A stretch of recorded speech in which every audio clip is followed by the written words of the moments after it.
चलिए फ्रेंड्स, अब पढ़ते हैं व्यक्तिगत सत्याग्रह। व्यक्तिगत सत्याग्रह में सबसे मेन रोल प्ले किया था लिनलिथगो ने। लिनलिथगो को आप जानते हैं, ये लॉर्ड लिनलिथगो थे, हमारे भारत के वायसराय और महान ग्रेट महात्मा गांधी जी। और सेकेंड वर्ल्ड वॉर भी यहाँ पे बहुत इम्पॉर्टेंट है। अब ध्यान से देखिएगा आप। सबसे पहले देखेंगे कि व्यक्तिगत सत्याग्रह था जो वो 2 चरणों में विभाजित था। पहला जो चरण था 17 अक्टूबर 1940, 14 दिसंबर 1940 तक चला पहला चरण। और दूसरा जो चरण है वो है जनवरी 1941 दिसंबर 1941 तक।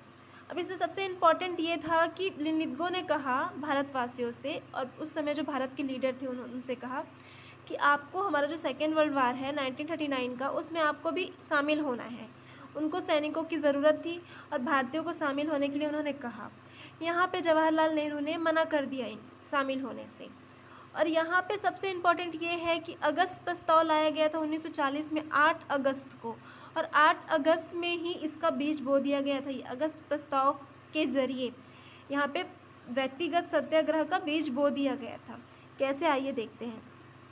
यहाँ पे भारतीयों से ये प्रॉमिस किया गया उस समय 1940 में। लिनलिथगो ने ये कहा भारतीयों से कि अगर आप शामिल हो जाते हैं सेकेंड वर्ल्ड वार में, तो हम उसके बाद अगस्त प्रस्ताव के तहत जो प्रस्ताव पारित किया गया है वो सारी शर्तें आपकी पूरी करेंगे। वो सारी शर्तें क्या करेंगे? पूरी करेंगे। अब शर्त में इम्पोर्टेंट क्या क्या रखा इन्होंने मुद्दा।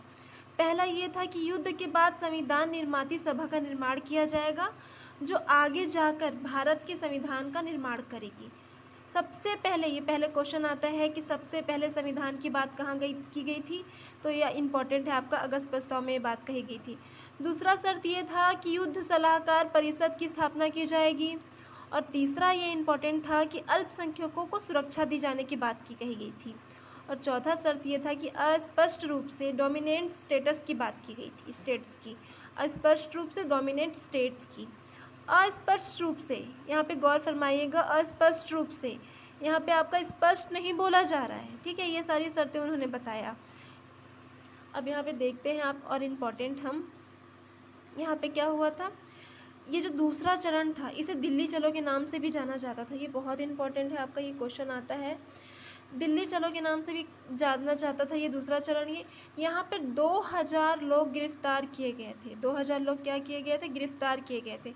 अब बहुत इंपॉर्टेंट यहाँ पे देखेंगे कि इसी समय क्या हुआ था, ब्रिटिश ने क्या किया था, डिफेंस ऑफ इंडिया एक्ट पारित किया था 1940 में, और 1940 में ही अध्यादेश जारी किया था।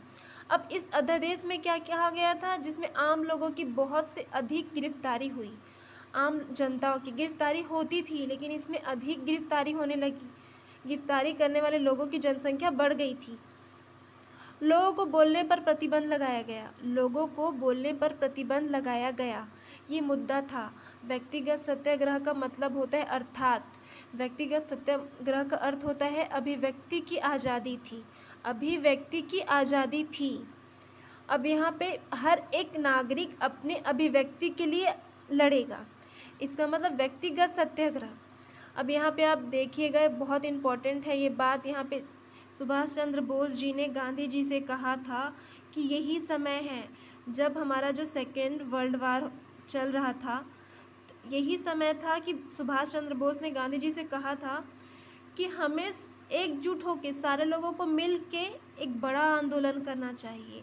यहाँ पे बड़ा आंदोलन अगर करेंगी तो वहाँ पे बीजी है सेकेंड वर्ल्ड वार में ब्रिटिश, तो यहाँ पे बहुत चांसेस है कि हमारे देश को छोड़ के चले जाए और पूरे भारतवासी जीत जाए।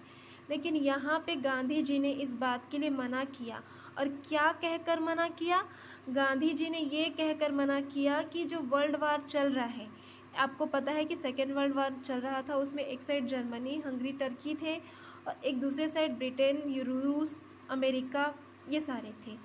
अब ये जो सेंट्रल पावर थे और अलाइंग पावर थे, इन्हें कहा जाता है ऐसा। तो जो ब्रिटेन, रूस, अमेरिका, ये सारे हैं जो हम अभी हमें से मदद मांग रहे हैं, इनका क्या था कि ये साम्राज्यवादी है। गांधी जी ने ऐसा कहा इनके आंसर में, ये साम्राज्यवादी है। और उसके बदले जो सुभाष चंद्र बोस है वो कह रहे थे कि सारा मिलके आंदोलन करेंगे तो यहाँ पे हो सकता है कि भारत जल्दी आज़ाद हो जाए। लेकिन गांधी जी ने उनके उत्तर में ये बात कही थी कि ये ब्रिटेन है, जो ये ब्रिटिश है, ये साम्राज्यवादी है, किंतु जो जर्मनी है वो फांसीवाद है, फासिस्ट, उन्हें फासिस्ट कहा।